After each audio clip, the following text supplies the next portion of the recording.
Some people say, do you have 10 fingers and 10 toes? But I say, does it ache anywhere? Do I have energy? Because my energy is different from day to day. But when I get up, I say, I'm going to make it the best day I can, however I feel. This is a day I'm religious that God has given me, and I'm going to make the best of it.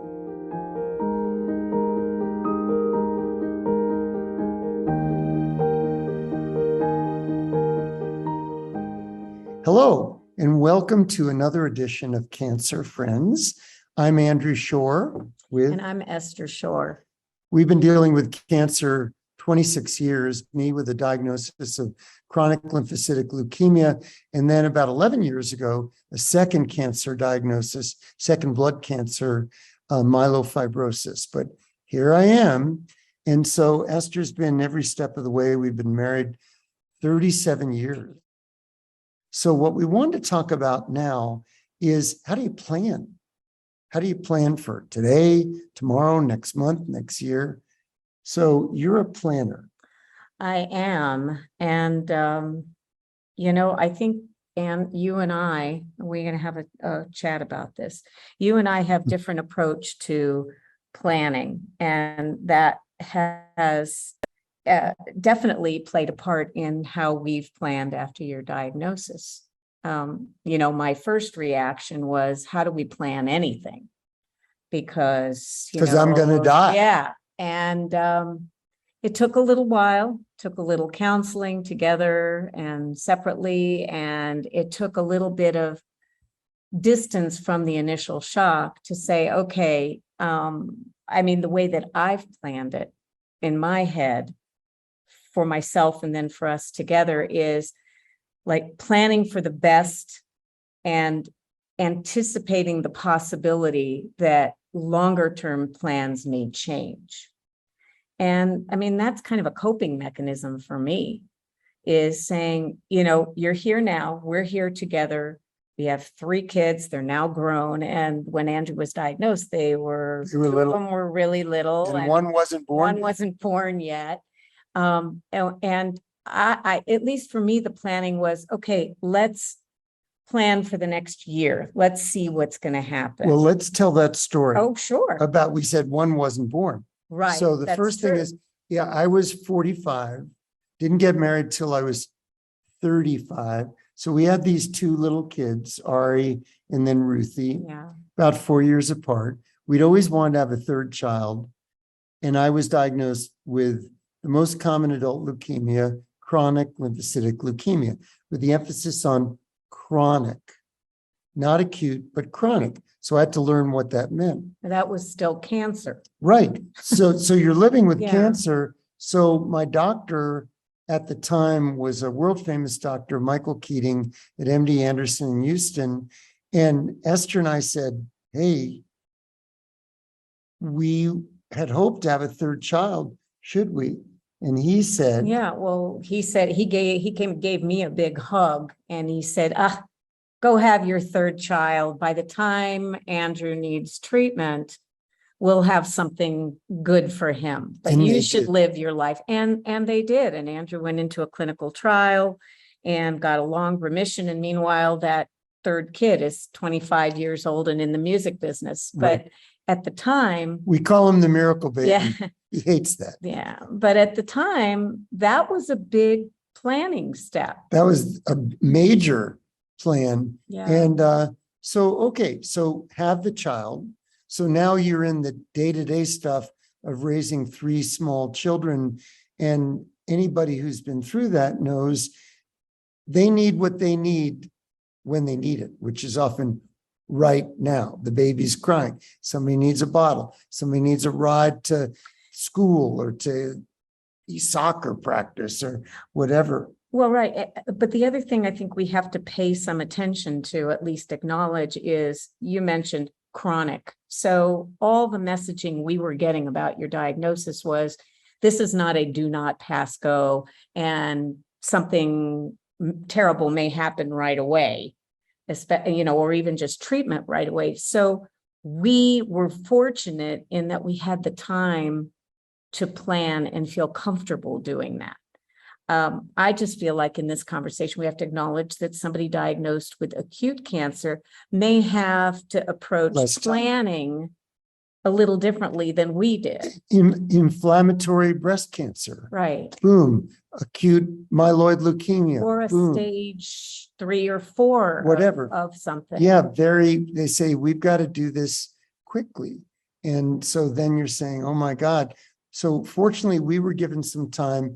My friends who've dealt with CLL, chronic lymphocytic leukemia, know that you often go many years. For me, it was 4.5 until you require treatment. Swollen lymph nodes, enlarged spleen, fatigue, high blood count, etc. And so then there are these sort of other shoe that drops, and then you have to revise your plan a little.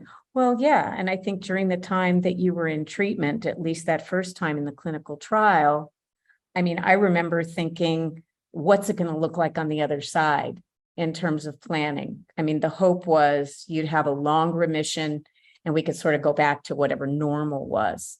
And to a great extent, we did. But I mean, if we sort of step back from it, I think our journey together, a lot of it has been, we're going to just continue to make our plans and to live our life. And I mean, even now, 20 something years later and a second cancer diagnosis, we're planning stuff that's 6 months from now or a year from now. And I know in my head, Andrew, it's like, we're going to just go do this. And we're going to, if the plan has to change, the plan will change, but we're not going to assume that we can't do those things. So you make some accommodation. Yeah.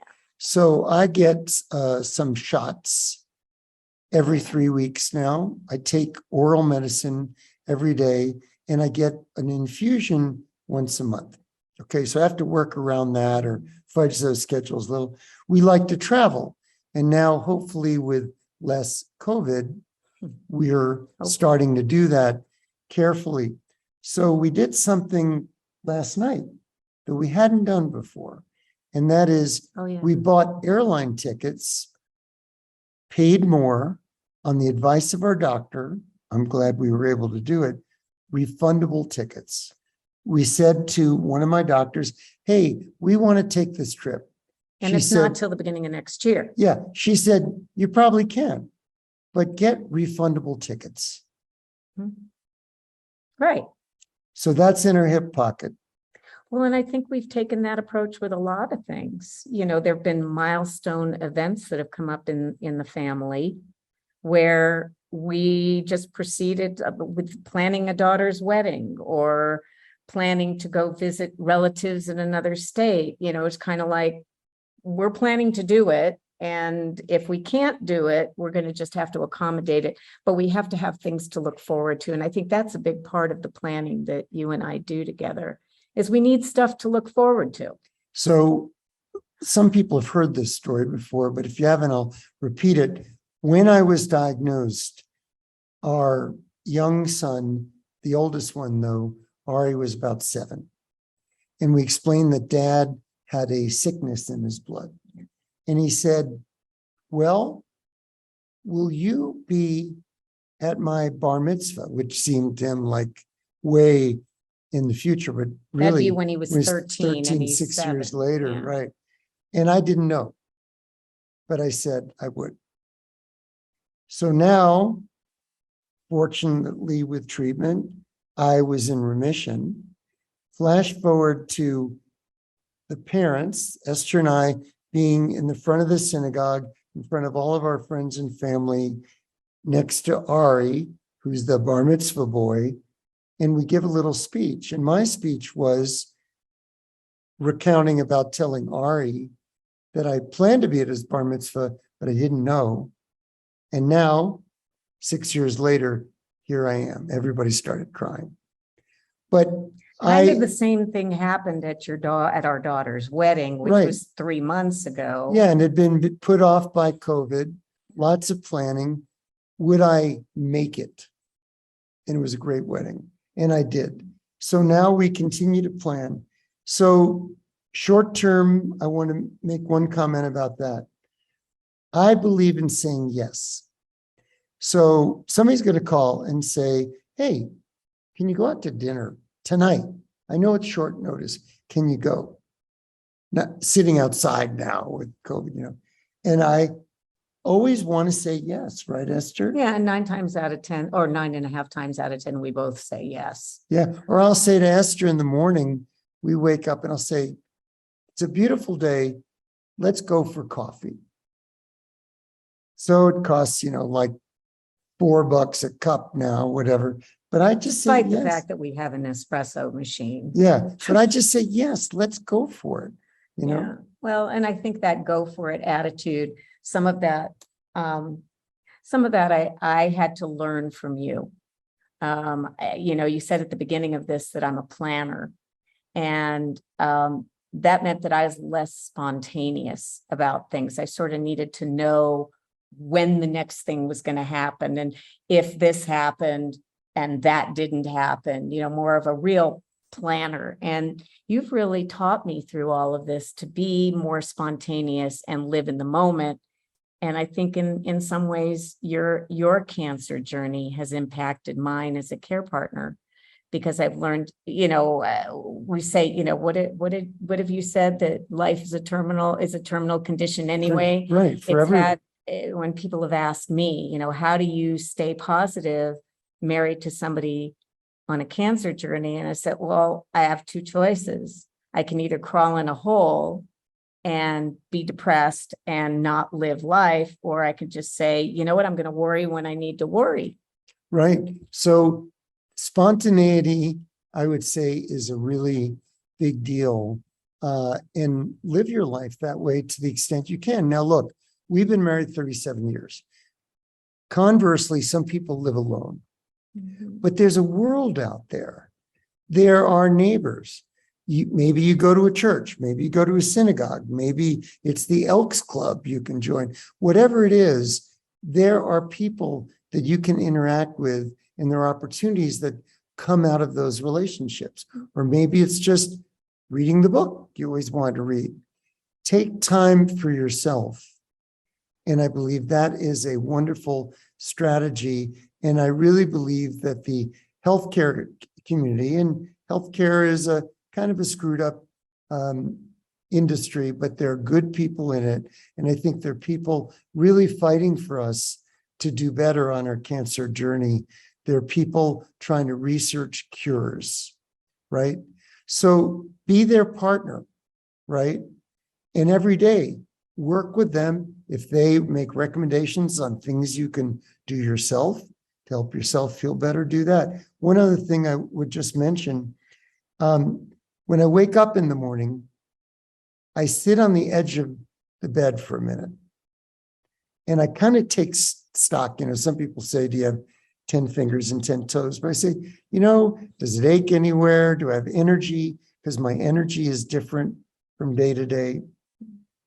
But when I get up, I say, I'm going to make it the best day I can, however I feel.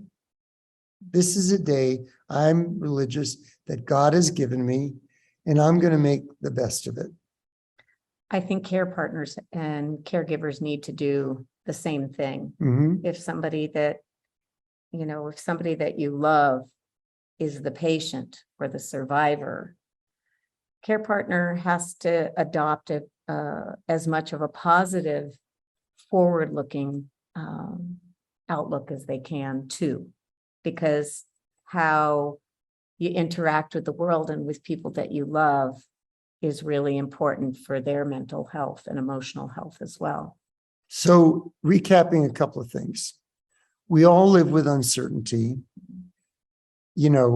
People have said this to you probably, well, anybody could get hit by a truck tomorrow, And that's true. And that's true. So what does the medical team try to give you? Time.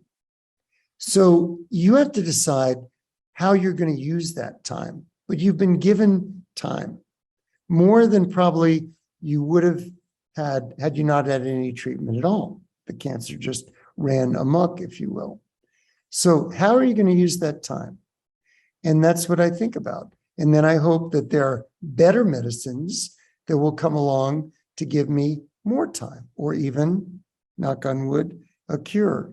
So keep at it, be spontaneous, have those relationships, look on the bright side because there is brightness. There has been progress. You are here today watching this, and you didn't know you would be for sure. So I hope this gives you a little inspiration. I know that's the way Esther and I feel. We have other programs in this series for our cancer friends, which is you, on coping with the diagnosis, overcoming it, your relationships with others, and also the role of care And partners. we're looking forward to having other individuals and couples join us. Right.